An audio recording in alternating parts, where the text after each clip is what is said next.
আসসালামু আলাইকুম। রমজান চলে গেল এক মাস পুরা, আলহামদুলিল্লাহ। এরপরে ঈদ আসার পরে বেশ রিচ ফুড খাওয়া হচ্ছিল। তো আমি সাধারণত রিচ ফুডের সাথে আগে বোরহানি করতাম, এবার আমি করেছিলাম লাবাং। আমি 2016-তে হজে যে খেয়েছি ফার্স্ট টাইম। এখন দেখি অনেকেই লাবাং পছন্দ করে, অনেক জায়গায় পাওয়াও যায়। তো আমি লাবাং বানিয়েছিলাম। আমার এক সিনিয়র ভাবি এসেছিলেন, উনি লাবাং খেয়ে এত পছন্দ করেছেন, উনি জিজ্ঞেস করেছিলেন ভাবি এটা কিভাবে করেছেন। তো আমি তাকে রেসিপিটা বলতে পারিনি, তাড়াহুড়া করে বিদায় দিলাম। কিন্তু আজকের ভিডিওটা ওনার উদ্দেশ্য নিয়ে করছি, তোমরাও দেখো কেমন লাগে। আচ্ছা, লাবাঙে আমি কি দিব দেখো।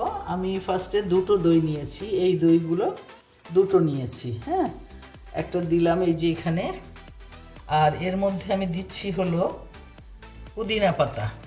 এই পুদিনা পাতাটুকু দিব।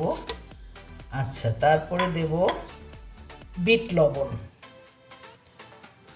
হাফ চামচ বিট লবণ দিলাম। আর হাফ চামচ দিলাম গোলমরিচ গুঁড়ো, আর সামান্য একটু নর্মাল লবণ দিলাম। আর একটা লেবু চিপে রস করে রেখেছি, এই লেবুর রসটা দিলাম। আর দেব, যেহেতু টক দই সেহেতু ওই টেবিল চামচের 3 চামচ দিলাম চিনি। একটু টক মিষ্টি হলে ভাল লাগবে। আর আরেকটা ইনগ্রিডিয়েন্টস যেটা আমি দেই সেটা হলো একটু ট্যাং দিয়ে দিলাম, 1 চামচ ট্যাং। এই ফ্লেভারটা অনেক ভালো লাগে। তারপরে আমি বাকি আরেকটা দিয়ে দিলাম করে তারপরে পরিবেশন করব। হ্যাঁ,